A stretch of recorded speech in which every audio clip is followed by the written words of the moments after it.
Assalamualaikum warahmatullahi wabarakatuh. Alhamdulillahilladzi hadana lihada wa ma kunna linahtadiya laula an hadanallah. Nahmaduhu wa nasta'inuhu wa nastaghfiruh wa na'udzu billahi min syururi anfusina wa min sayyiati a'malina. May yahdihillahu fala mudhillalah wa may yudlil fala hadiyalah. Asyhadu an la ilaha illallah wahdahu la syarikalah wa asyhadu anna Muhammadan abduhu wa rasuluh la nabiyya ba'dah. Allahumma salli wa sallim wa barik ala sayyidina Muhammadin wa ala alihi wa sahbihi ajma'in, amma ba'du. Faya ayyuhal ikhwah al-ahibbah, usikum wa nafsi bitaqwallah faqad fazal muttaqun. Teman-teman yang dimuliakan Allah, salah satu nikmat Allah yang diberikan kepada kita namun seringkali kita sia-siakan adalah nikmat waktu. Waktu adalah bagian dari hidup kita. Bahkan bisa dikatakan hidup itu sendiri adalah waktu. Maka barang siapa yang menyia-nyiakan waktu, sejatinya dia sedang menyia-nyiakan hidupnya sendiri. Rasulullah Shallallahu Alaihi Wasallam bersabda, "Ni'matani maghbunun fihi ma katsirun minan nas, as-sihhatu wal faragh."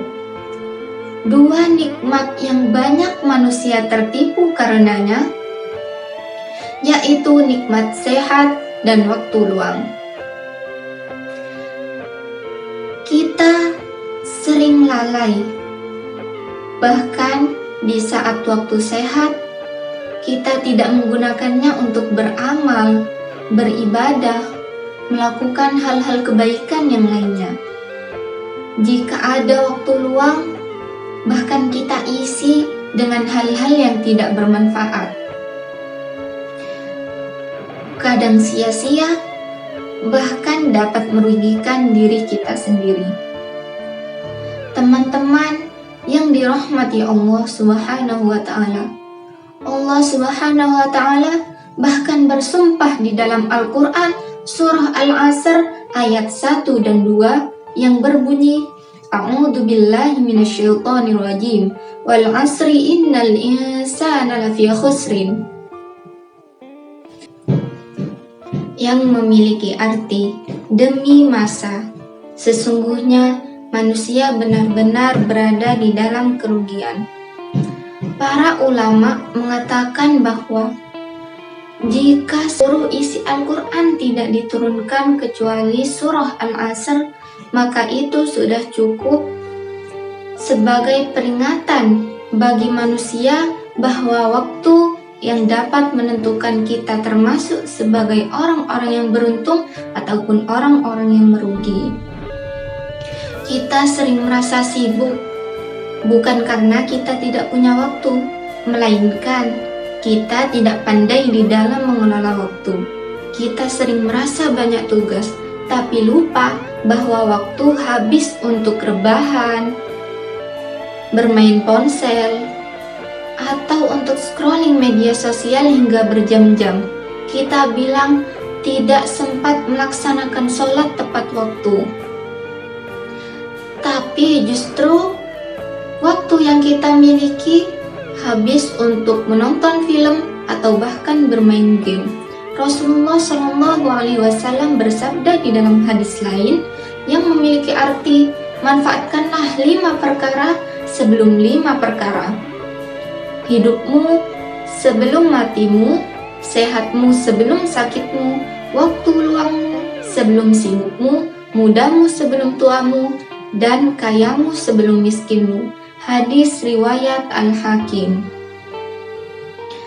Teman-temanku, saudara-saudaraku, kita sekarang berada di masa paling berharga di dalam hidup, di mana kita merasa masih muda, kuat, penuh energi, dan bahkan masih mempunyai banyak waktu. Tetapi justru banyak orang, banyak pemuda di masa ini yang merasa nanti saja beribadahnya, nanti saja berbuat baiknya, nanti saja bertobatnya. Padahal kita tidak tahu kapan waktu kita akan habis, kapan umur kita akan berakhir. Kita tidak pernah tahu umur kita akan berakhir di angka keberapa. Hanya Allah yang mentakdirkan kita dapat hidup hingga di akhir angka usia keberapa. Lantas, hal apa yang harus kita lakukan agar dapat memanfaatkan waktu di masa muda dengan baik? Yaitu, mulailah mengatur waktu dan biasakanlah melakukan rutinitas yang baik. Isi waktu luang dengan hal-hal yang bermanfaat seperti membaca, belajar, membantu orang tua, hingga menambah ibadah sunnah. Jangan pernah menunda kebaikan. Hari ini harus lebih baik daripada hari yang kemarin, dan hari esok harus lebih baik daripada hari ini. Imam Hasan Al-Basri berkata, "Wahai anak Adam, engkau hanyalah kumpulan hari. Jika satu harimu hilang, maka sebagian dirimu pun ikut hilang." Semoga kita termasuk orang-orang yang dapat menghargai waktu, karena waktu tidak dapat diulang. Dan setiap menit apapun yang kita lakukan di dunia akan dimintai pertanggungjawaban di akhirat kelak. Wa fi khitam hadhil kalimah nas'alullah subhanahu wa ta'ala ay yuwaffiqana lil istiglal awqatina fima yurdi wa ay yubarik lana fi a'malina wa ay yaj'alana minal ladzina la yadhi'una a'marahum fil lagwi wal lahwi wal ghaflah wa ay yakhtimu lana bihusnil khatimah. Wa sallallahu ala sayyidina Muhammadin wa ala alihi wa sahbihi ajma'in walhamdulillahi rabbil alamin. Wassalamualaikum warahmatullahi wabarakatuh.